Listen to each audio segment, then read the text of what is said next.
일본에 의해 죽은 사람은 3,200만 명에 육박했다.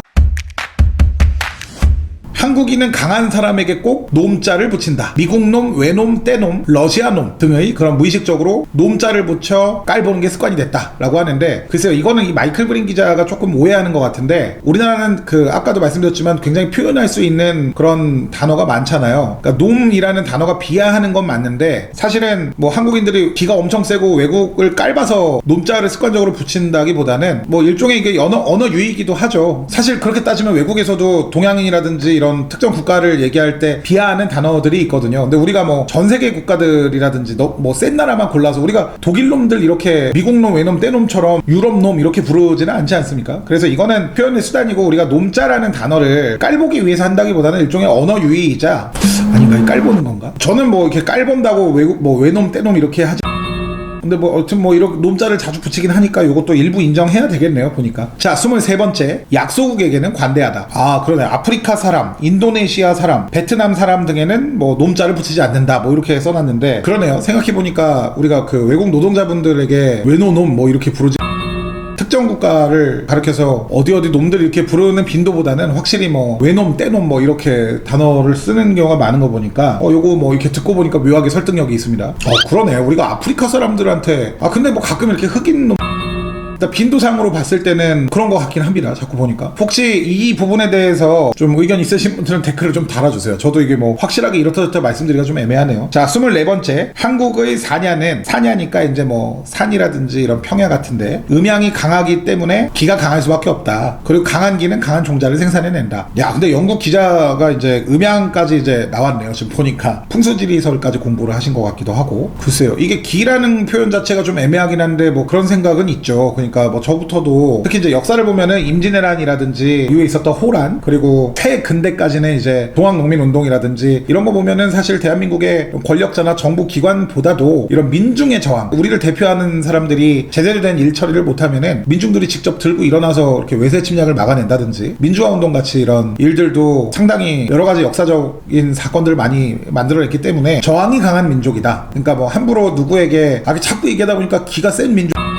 묘하게 설득력이 있네. 자, 25번째, 한중일 삼국 중에 한국의 진달래가 가장 이쁘고 인삼의 질도 월등하다. 물맛도 최고고 음식도 정말 맛있다. 네, 이거는 이제 영국 기자가 주관적으로 봤을 때 이렇다라는 얘기니까요. 진달래가 가장 예쁜 것 같긴 합니다. 저도 이제 구글에다가 검색을 해봤는데 한국의 진달래가 좀 예쁜 것 같긴 해요. 그것뿐만이 아니라 그 페이스북에 보면은 외국의 그런 동물들과 한국의 동물들, 생선부터 시작해서 뭐 새까지 이렇게 비교해놓은 구관종가 아무튼 그런 걸 본 것 같은데, 한국의 생물들이 좀 예쁘게 생긴 것 같기도 하고, 이거는 근데 뭐 굉장히 일반화의 오류일 수 있는 게, 예쁜 동물과 못생긴 동물을 이렇게 조합해서 한국을 대표하고 외국을 대표하고 뭐 이렇게 짜낼 수 있는 거니까요. 요거는 뭐 사실 잘 모르겠습니다. 자, 다음 26번째, 한국의 꿩처럼 아름다운 꿩이 없고 한국의 한우처럼 맛있는 고기가 없다 라고 했는데, 영국 기자의 주관적인 생각 같아요. 왜냐면 한우 같은 경우는 우리나라의 마블링을 굉장히 중요시 여기는 식문화가 있지 않겠습니까? 근데 외국 보시면요, 마블링을 그냥 기름으로 치부해서 좋지 않은 고기로 분류하는 그런 데들도 있어요. 그래서 제가 정확하게 기억은 나지 않지만 그냥 세계적으로 봤을 때는 한우가 뭐 탑클래스로 인정받거나 그런 분위기는 아닌 것 같아서, 이거는 그냥 이 기자의 개인의 견해로 보는 게 맞을 것 같습니다. 야, 근데 왜 꿩이 나오는 거죠 여기서? 되게 신기하네. 자, 다음, 한국인이야말로 가장 기가 강한 민족이다. 이거는 뭐 제가 아까 저도 그런 것 같다라고 했으니까 패스. 28번째, 근데 이 책이 좀 이게 그 책에서 나온 내용이 맞다면, 내용 보니까 이 책이 맞거든요. 그러면은 이게 좀 이 기자님이 조금 약간 상업적인 생각 하신 게 아닌가. 이건 사실 확인된 사실이 아닌데 그냥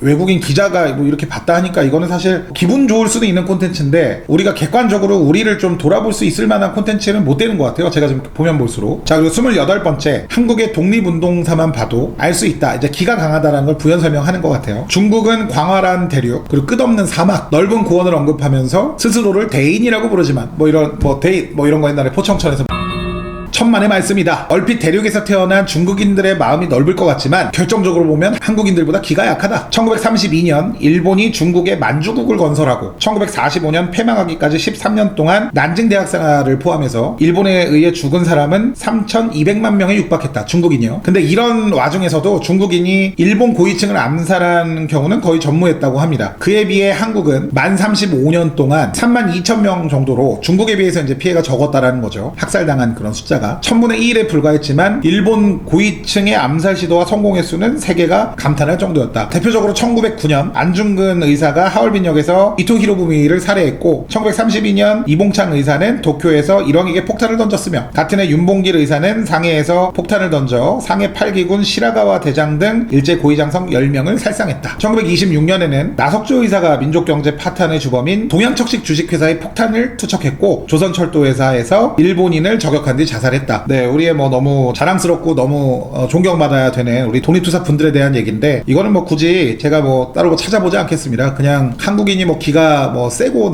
뭐 세지 않고를 떠나서 굳이 뭐 중국과 비교할 필요도 없다고 생각하고요. 어쨌든 그 시대에 일제의 침략에 맞서서 우리 민족을 위해서 자기 목숨을 다 바쳐서 애써주신 분들이 계시기에 그런 것들이 영향을 받아서 또 오늘날에 또 대한민국이 탄생되지 않았겠습니까? 그래서 이거는 뭐 굳이 순위를 나열하기보다는 훌륭한 조상을 둔 그런 대한민국 사람인 것에 좀 감사하고 그냥 지나가면 좋을 것 같아요. 자, 29번째.